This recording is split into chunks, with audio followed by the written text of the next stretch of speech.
téléspectateurs, mesdames et messieurs, bonjour et bienvenue sur cette plateforme de la télévision Naissance, c'est le journal en langue française.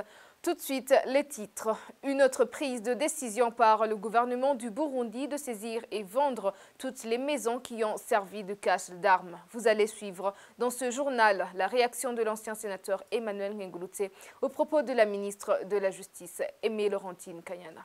La lettre de Yoweri Museveni à Pierre Nkurunziza est une ruse pour que le processus de dialogue ne soit pas muté vers l'Union africaine. Vous allez suivre Bob Rugurika. La forêt et ville durable, c'est le thème qui a été choisi pour la célébration de la Journée internationale de l'arbre au Burundi.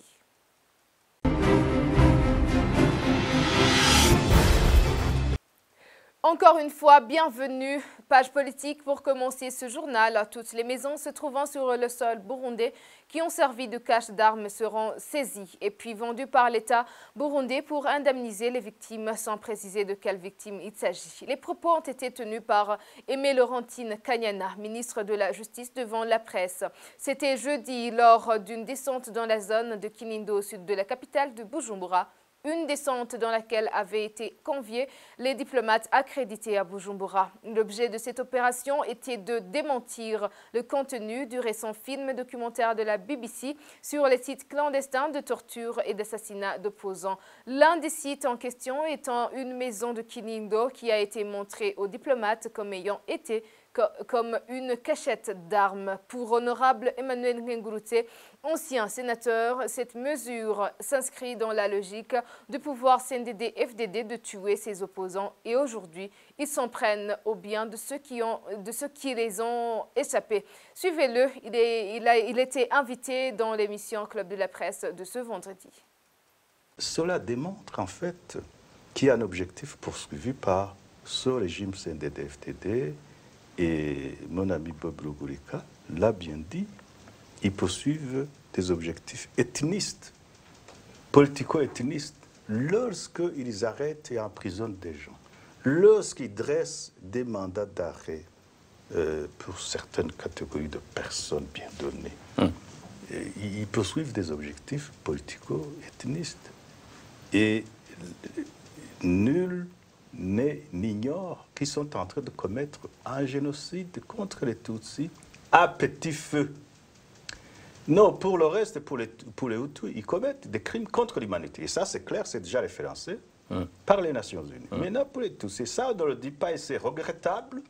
Il y a un génocide en cours qui est fait de manière sournoise.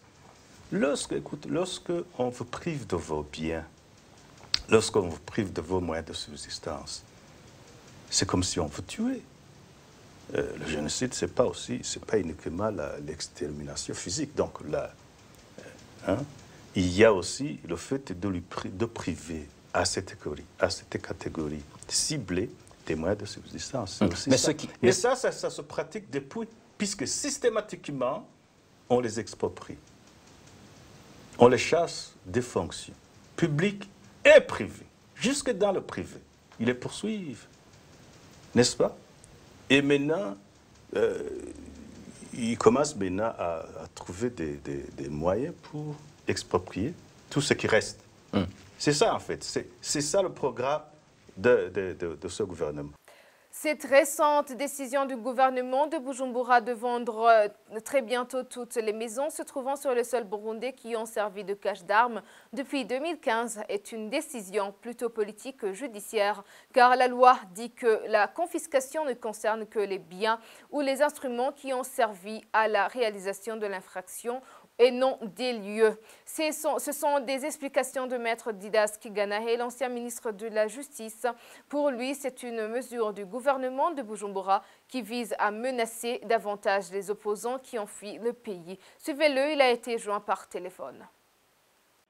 Ces propos, si jamais ils devaient être mis en exécution, constitueraient une erreur à la fois juridique et politique. Erreur juridique parce que la ministre de la Justice, aussi puissante soit-elle, n'a pas la compétence de devoir donner des directives que les juridictions doivent suivre pour trancher l'un ou l'autre conflit qui surgirait et dont elle serait saisie. On sait par ailleurs que depuis 1972, Burundais se sont réfugiés à l'extérieur, que leurs biens ont été confisqués et que des individus se sont appropriés leurs biens de manière injuste et inappropriée. On sait qu'aujourd'hui, le même gouvernement, se basant sur les travaux de la CNTB, est en train de rendre justice à ces réfugiés qui avaient été spoliés dans leurs biens par des régimes inéquitables. Que ce gouvernement sache que ces erreurs qui ont été commises dans le passé devraient être évitées aujourd'hui parce que les mêmes faits produisent toujours les mêmes conséquences. Si aujourd'hui on spolie des individus parce qu'ils sont réfugiés à l'extérieur, qu'ils sachent que c'est une démarche à la fois contraire au droit interne et au droit international, et que le régime qui viendra demain devra être occupé à réparer ces injustices.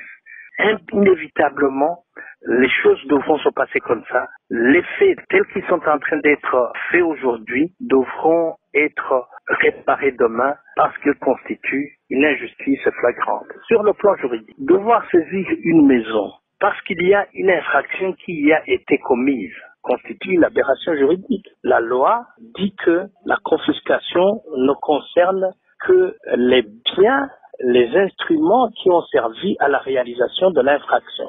Si une personne vient tablasser une autre personne dans sa maison, la loi dit que l'instrument qui a servi à commettre une infraction doit être saisi. Mais la loi ne dit guère qu'on doit saisir les lieux où cette infraction a été commise. Il n'y a aucune loi qui dispose, tant au Burundi qu'ailleurs, qui dispose les choses de cette façon. Nous considérons donc que c'est une démarche uniquement politique et politicienne qui veut mettre en difficulté davantage les opposants qui se sont réfugiés à l'extérieur, mais nous considérons et nous conseillons au gouvernement de devoir se retenir, de ne pas ajouter le mal au mal, parce que même ceux qui ont été victimes de mêmes injustices dans le passé sont aujourd'hui en train d'être régularisés. Après l'appel du président ougandais Yoweri Museveni à son homologue burundais Pierre Nkurunziza à respecter la communauté d'Afrique de l'Est, médiatrice dans la crise que traverse son pays, et à dialoguer avec son opposition, les réactions fusent de partout. Bob Rugurika, directeur de la radio publique africaine, trouve que c'est un système qui se joue entre Yoweri Museveni et Pierre Nkurunziza pour que le processus de dialogue reste dans les mains de l'Afrique de l'Est alors que cette dernière a échoué. Suivez-le également, il était invité dans l'émission Club de la Presse de ce vendredi. C'est ce que je peux appeler de la poudre aux une stratégie de distraire d'abord l'opposition burundaise et une stratégie de distraire la communauté internationale dans son ensemble qui a actuellement le ras-le-bol par rapport au non-avancement du processus de dialogue inter-burundais. Museveni, en s'adressant de la manière à Nkurunziza, voudrait quand même cacher le « je t'aime moi non plus » qui est entre Nkurunziza et Museveni et d'ailleurs Mukapa. Donc aujourd'hui, Museveni est au courant que la communauté internationale est tellement révoltée du non-avancement du processus de dialogue. La communauté internationale voudrait faire muter le processus de dialogue de la communauté est-africaine présidée par Museveni à l'Union africaine et aux Nations Unies. Et donc pour ça, Museveni doit essayer de protéger son ami Nkurunziza en montrant qu'il n'est pas totalement avec Nkurunziza, qui n'est pas totalement complice de Nkurunziza et qu'il peut toujours changer les choses. Au fait, c'est ça le message de la lettre de Museveni. Cette lettre n'est pas adressée à Nkurunziza pour moi. Cette lettre est adressée à la communauté internationale pour dire attendez-moi un peu, vous voyez que je peux toujours presser Nkurunziza pour aller aux négociations alors qu'en réalité il n'en est pas ainsi. Poursuivons ce journal dans la page environnement. Chaque 15 décembre de chaque année, le monde entier célèbre la journée internationale de l'arbre. Au Burundi, le thème choisi pour cette année est la forêt et ville durable. Ce thème a été choisi dans le but de mettre en évidence l'importance de l'arbre dans la gestion durable des villes. Suivez Deo Guidjurema, ministre de l'Environnement, de l'Agriculture et de l'Élevage. Le thème forêts et villes durables a été choisi dans le but de mettre en évidence l'importance de l'arbre dans la gestion durable des villes, notamment via l'atténuation des effets du changement climatique par la séquestration du gaz carbone, la modération de la température et la réduction de diverses nuisances.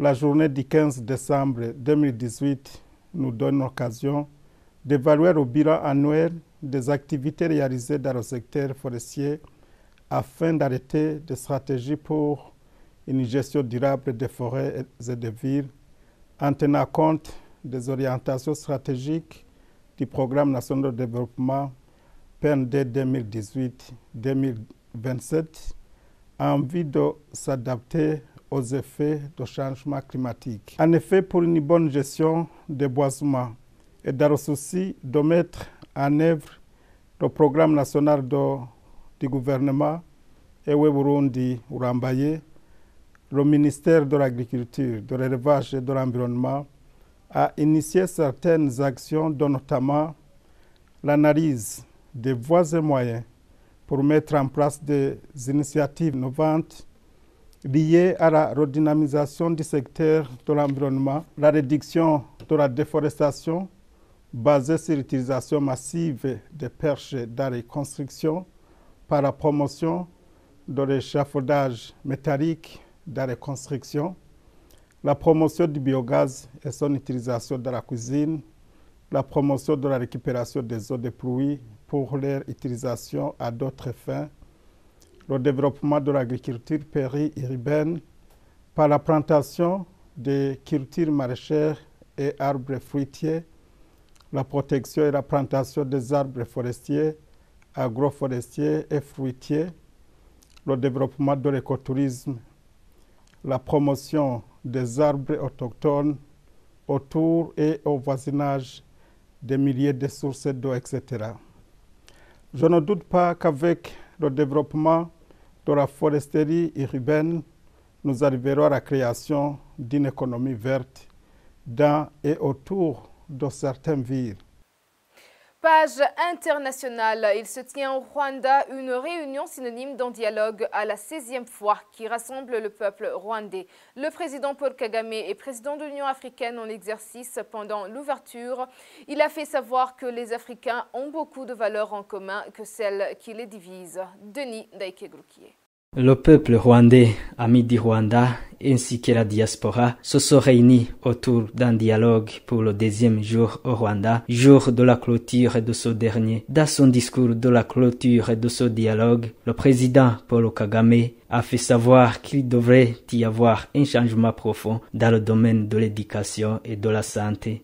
En cette journée de la clôture de ce dialogue inter-rwandais, des questions revenaient à chaque fois, notamment le génocide de 1994 où 1 million de Rwandais a été décimé. Pendant ce temps, le président de la Commission nationale de lutte contre le génocide signale que le pays arrive au grand niveau dans la lutte contre le génocide, compte tenu d'une enquête qui a été faite en 2015 qui montre également que l'idéologie d'un génocide a diminué jusqu'à 84%. Comme d'autres réunions du temps passé, dans celles-ci sont prises également des différentes décisions qui vont être proclamées dans les meilleurs délais via l'Internet ou les médias. Ce dialogue au Rwanda a été promulgué par le Parlement rwandais comme le stipule l'article 140. Le premier dialogue a vu le jour en 2003 et l'actuel dialogue se tient à la 16e fois.